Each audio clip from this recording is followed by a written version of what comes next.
Alright, hello everyone, this is Crazy, aka Why Must I Sign In, and I'm just gonna be trying to get back into the swing of things. Control Shift, oh, there it is. In terms of casting, this is a IH game, but there is a tournament that's been going on a very kind of interesting schedule, kind of a casual schedule. So I want to make sure that my settings are all correctly set up for that. But right now, I'll go ahead and say what teams we got. In the blue team, in the top right, we have OG Kush as a Void Ray, Laptop Panda as an Overlord opening Plague, Kush opened Nova, Rhiannon as a Arbiter. I think he has like a nickname. It's gonna bother me that I can't remember it. I've been away for the last month, so I'm just a little bit out of it right now. Then we got Spank here, opened 4-3 Colossus. Barry Halls opened Range Rockets. And on the bottom lane, we have Nox opened 5 Gats. On the bottom left red team, with lots of orange ships, we got Sarah, Saranja opening Imp Raven. Butt Hairs going hit point upgrade, or the hull upgrade with 3 armor and 0.51 speed. We got Mr. Good opened Plague, no surprise there. We got Jack opened range missiles, and we got Loco going 2-2 Void Ray. 2-2 Void Ray is interesting. Can't say I disagree though. Loco usually has pretty good reasoning behind why he does the builds he does. And it seems like... oh, whoops. Follow.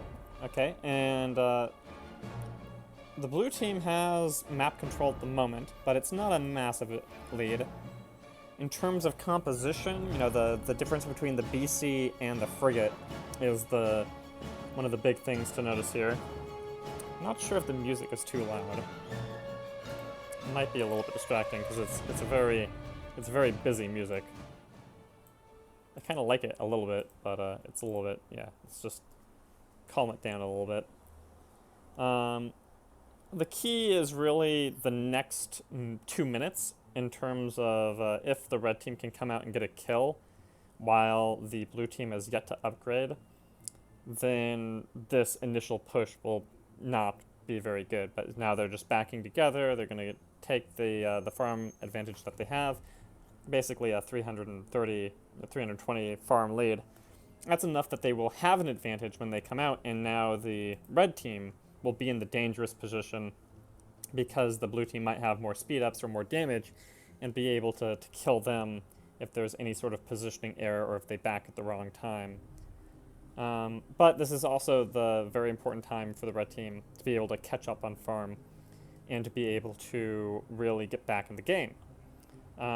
Again, one of the really big key differences here is what Rhiannon gets, because as the Arbiter he has choices. He seems to have primarily gone a very conventional build, focusing on energy for the perpetual feedback and a little bit of just mobility and farm upgrades.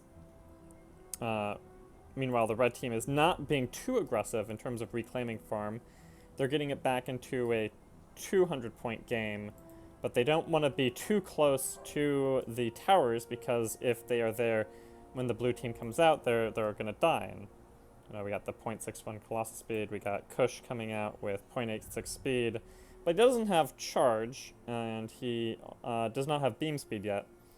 So really, Kush is not going to be pushing too hard in this top lane. So the red team is once again going to back off, and it seems like what the blue team is going for here is just to secure their positional advantage and continue gaining income faster than the red team.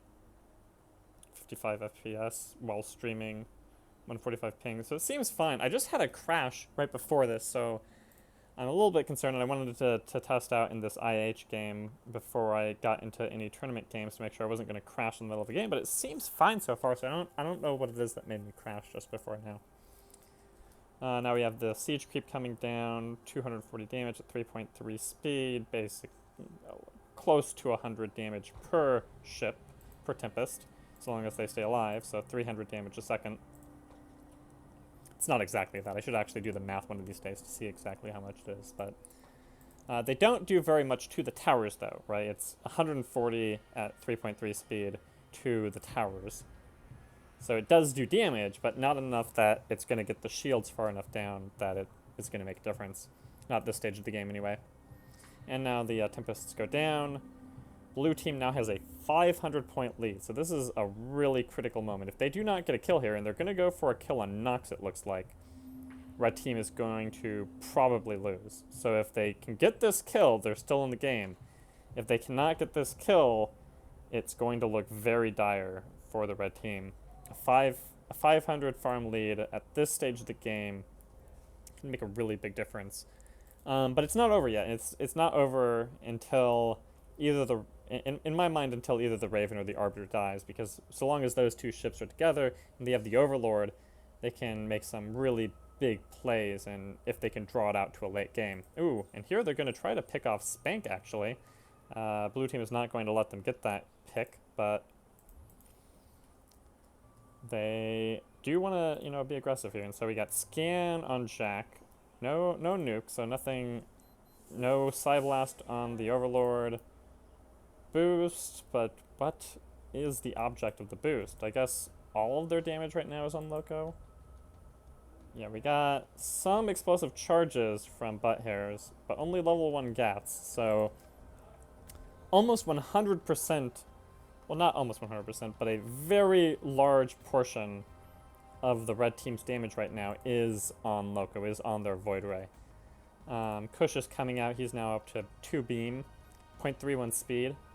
He has Cloak, but he does not have Charge yet, so he can't pick off Loco very easily, even if he gets on him. So, red team has not lost any ships yet. They've got it back down to a 250, basically a 300 farm difference, but they are still not really making any big plays, and their compositional advantage is pretty minimal. Basically, BC versus Frigate. I mean, I want to say that theoretically the BC is better as you get into the late game, but it really depends on kind of having the farm be close, because the Frigate tapers off the further you get into the late game, because there are more support counters to its abilities. But if the BC doesn't really get lockdowns or start contributing to denial, or if the team just overall lacks damage, it can be really hard to make a difference here. So the question is, will they be able to easily push out now? So Rhiannon has been getting played consistently, and so he has to go back pretty soon here, right? He can't take any sort of Void Ray burst damage whatsoever. He doesn't want to go back yet because his team is all still out here wanting to farm, and he doesn't want to be the support that's out of position that can't save, Spank if it gets down to that. But he also cannot get picked. What's going on? My FPS is still fine. I don't know why there was a lag spike right there. That's concerning. I'm just hoping it wasn't me. My computer usually handles Star Battle quite well, but when you're streaming, you never know what can go wrong. So Sarah is still exclusively on Imp. Jack has been trying to get some rockets, trying to get some damage in their team. 5 mutas on Mr. Good. I'm not sure I agree with the 5 Mutalisks here. I think that they're hurting enough on farm that I would have, it's not a huge difference in money, but it's like 50 minerals that I would have spent somewhere else probably. Because it's not like he's countering OBS from the other team, really. Everyone else's OBFs are at 0, so if it's really only for farm, it's not that essential to keep your Mutalisks at one-shot kill. But he's getting off his siphons, so That's good. It's making it hard for OG Kush to get down here and actually get a kill.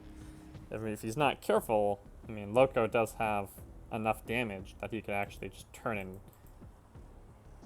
I'm not sure if he would win in a duel. Well, I guess we're going to find out here. Loco doesn't like this. He has more damage, but he was already a bit lower on shields. And Kush does have Cloak and Blink to get away, so even if he gets close to killing him, he might not be able to secure a kill. Now pushing up to a 400 farm advantage for the blue team.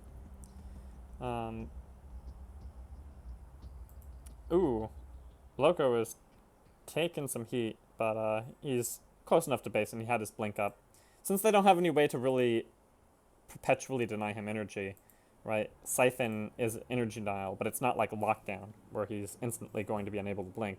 Usually he can try to take some charges, take some energy pushes, and then go back and heal while he upgrades. They're starting to threaten the towers a little bit, but not enough that it's really going to deal any hull damage. But Harris is kind of going out on his own a bit, so he's taking frigate and, well, he should have been taking frigate damage, but he wasn't.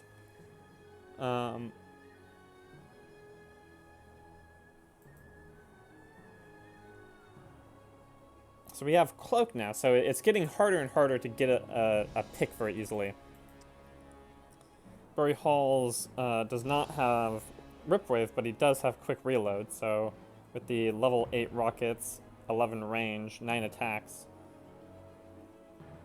that's about 1,000 damage of volley, so he has the capacity to do 2,000 burst damage.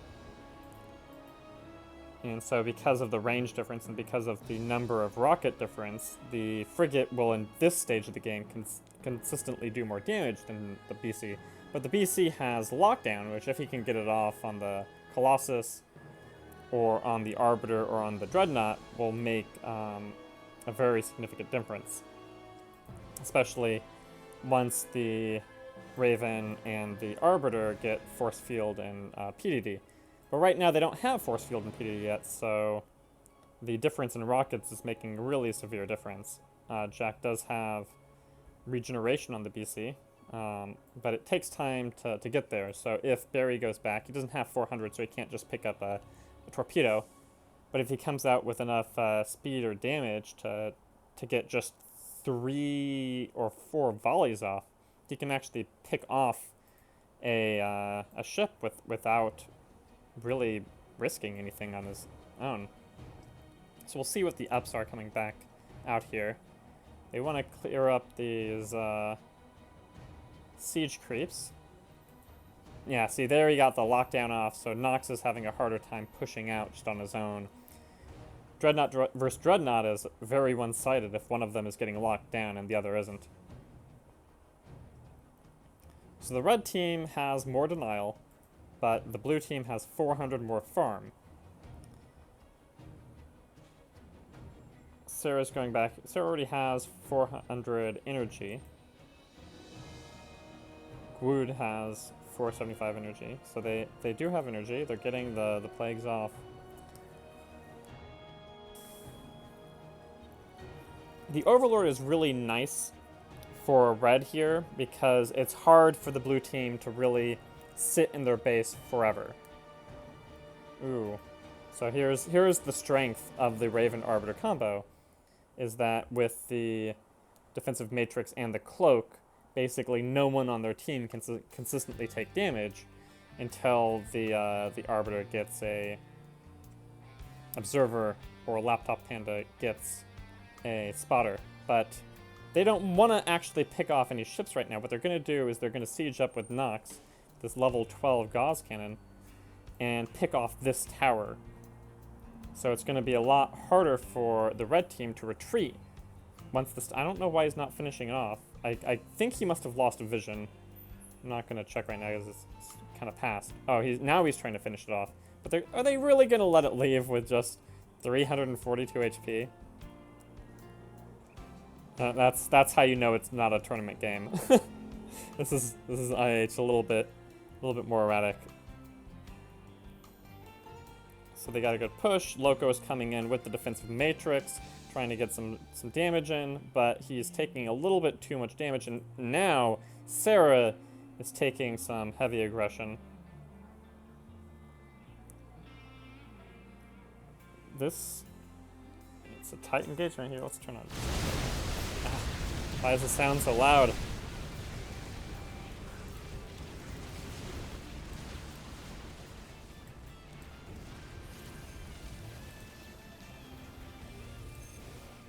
Alright, so red team is continuing to push out. It still seems way too loud.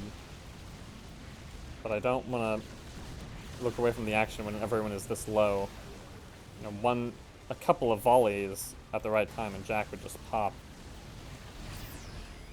Yeah, he's 4 volleys from death. So, I mean, it won't be that simple, probably, but here, with Nox coming in, if Barry had focus at the right time and didn't take any aggro, instead Barry's going back, Nox is kind of pushing out on his own, but the Void Rays here on the Raven, Sarah is going down. Where's the... No energy for Cloak. He couldn't Cloak. If they turn here, they might be able to get Nox, but they're also probably going to lose the BC. And they might lose Butt Hairs too. In fact, I think they are. I think they're going to lose Butt Hairs. I think they... I don't know. This is tight either way. They've already lost the Raven. But they save the Dreadnought.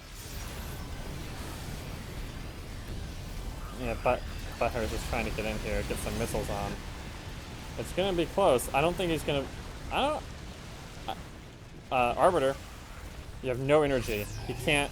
Yeah, see, this is what I'm saying, you know. This is where the frigate can really shine, is when the Arbiter is out of energy and doesn't have force field anyway. There's just no way to deal with the rockets very efficiently. So, having lost both the BC and the Raven, this is, yeah, well, Jack is getting out because he's dead. But the likelihood of coming back is pretty low now. They do still have Dreadnought, Arbiter, Overlord, Void Rays, so they have theoretical win conditions, right? I mean, if you want comeback win conditions, that's a pretty good composition of ships to have. But considering one tower is already dead, and the blue team has shown no signs of really letting up, it is looking much, much better for the blue team here. You know, so long as Kush doesn't get overly greedy, gets siphoned or something, I don't know. He has Cloak though. With Blink, it's pretty hard to actually kill even a greedy Void Ray in that situation. So with Purify, Charge, level 11 Beam, it's gonna be hard to keep the Arbiter alive with the Raven dead.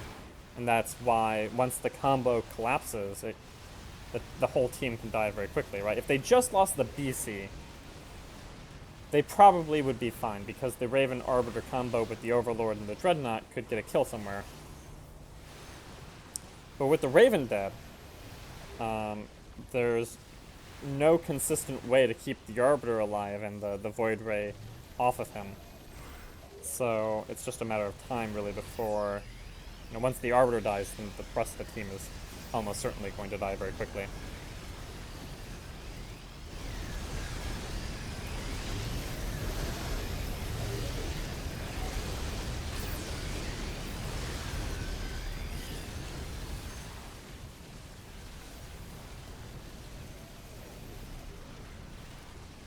What they're going to do is they're just going to push down normally here, make sure they're not missing anything in the way of creeps.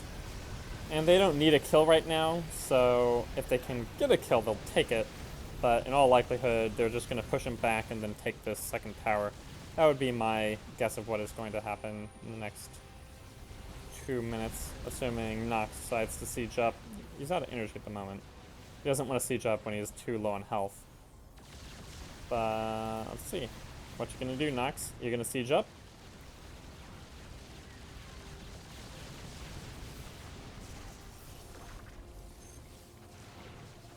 Oh, I guess they decided to just get some money and then go back. I'm pretty sure that if they wanted to, they actually could have taken that tower right there. But if the Arbiter thought he was too low on energy to do that safely, then they're also not really in a rush here, so if they want to go back, they can. Their position only gets stronger the longer the game goes, really. Ooh, they are going to try to pick off Loco here. And Cloak? Arbiter Cloak? Arbiter Cloak? Is he invisible? I think that was a mine. I'm not sure if I saw the graphics correctly, but I'm pretty sure that Nox mined after he was cloaked. I think Kraken did cloak there. Can't imagine Kraken not cloaking it. It's just a little bit. Oh no, there's. Whose Arbiter is this? Oh, that's Kraken's Arbiter. Or Observer, rather. Yeah, no Void Ray though. Loco is dead, so. Oh, Arbiter's gonna die now. It's pretty much over. Everyone is leaving.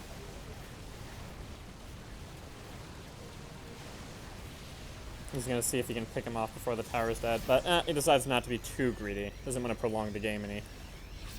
I'm just gonna take the tower now, and that will be the end. Oh, apparently there was a battle for Obs. I think it was a mine, wasn't it? Yeah.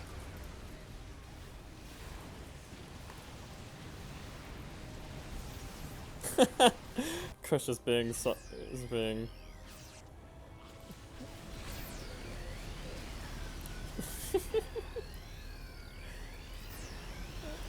a bunch of friends playing a game they love, talking crap about each other.